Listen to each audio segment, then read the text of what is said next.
All right, so we've been talking about Paul's second missionary journey, and we've been talking about the city of Corinth. This is the Forum of Corinth, and of course we have mentioned elsewhere that this is where, again, Paul is taken before the Roman authorities, right? If you read in the book of Acts, in front of Gallio, proconsul of Achaia. And this is where this happened, in this area.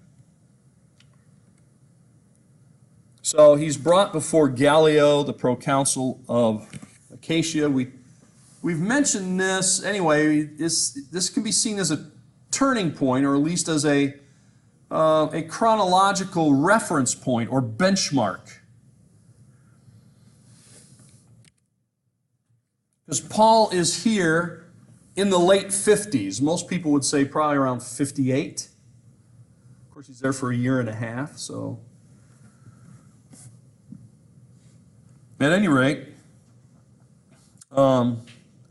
he's accused by Jews in Corinth of inciting others to worship God contrary to the law.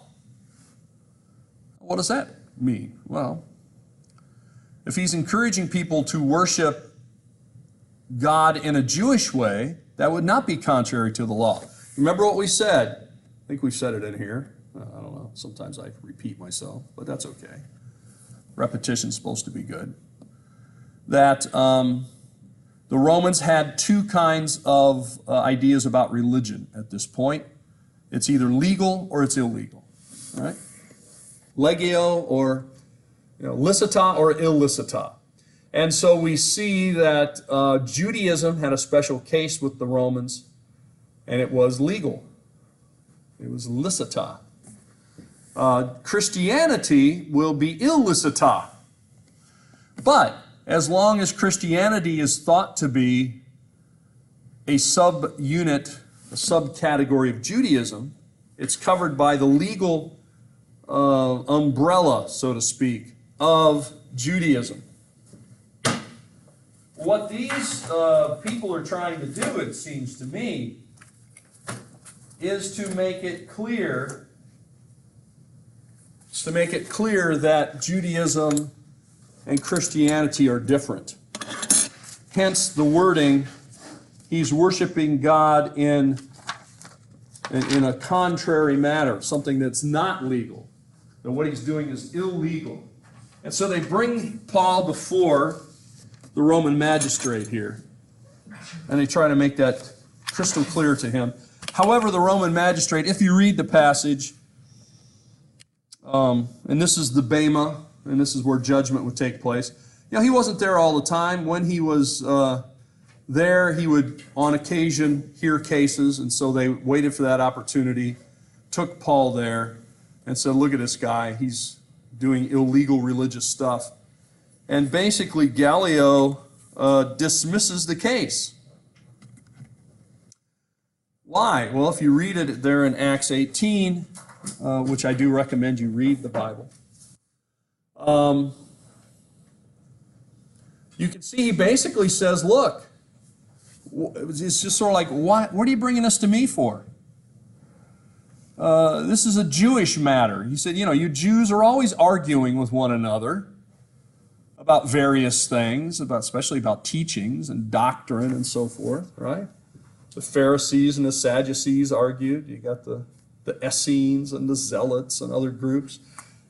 So from a Roman perspective, the Jews, while legal, were quite contentious with one another. And so he views this, that is bringing Paul before him, as a Jewish matter of that is not legally brought to a Roman court, because it's not a Roman legal matter. It's a sort of what we might call internal Jewish debate. And that's basically what he tells them. Look, you Jews, settle your own problems. I'm not getting involved in that. I'm a busy man. I only deal with cases that have to do with Roman law. This is not a Roman law. So that lets us know then that up to, let's say, 57, 58, somewhere in that neighborhood, Christianity was viewed as a subunit of Judaism. That's important, because we do know certainly by 64, Christians are being seen as separate and are charged with the burning of Rome. So somewhere in the early 60s, I'm saying, this changes. I can't point to an exact date. But somewhere, let's say between 59 and 64, it becomes clear to the Romans that Christians are not Jews, or that it's a separate religion from Judaism. Okay? And therefore illegal and therefore open to persecution.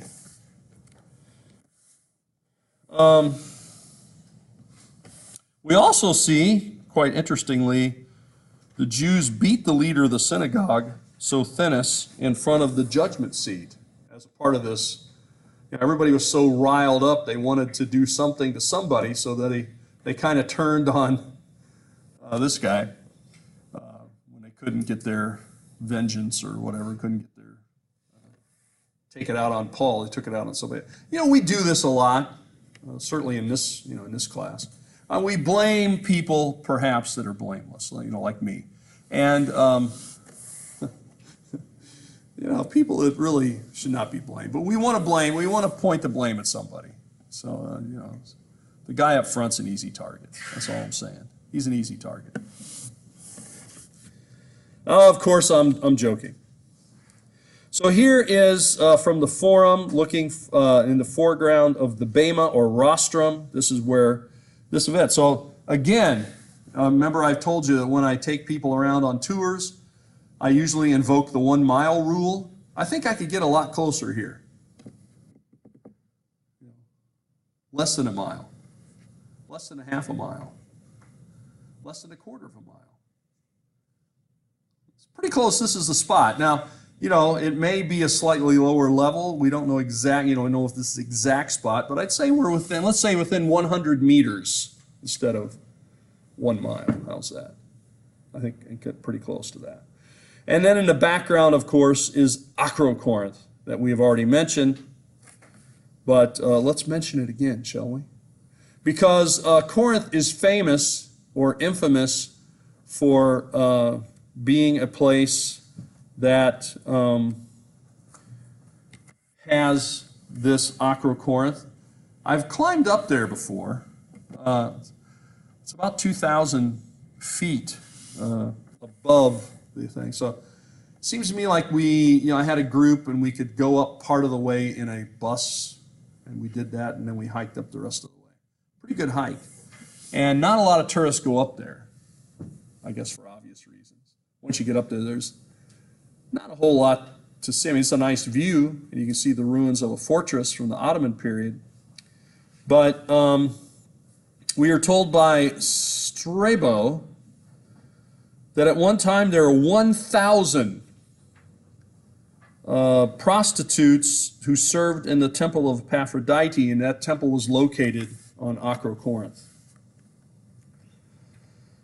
In Paul's day, such activities, that is, of these priestesses, undoubtedly took place in the lower town of Corinth rather than up on the heights of Corinth.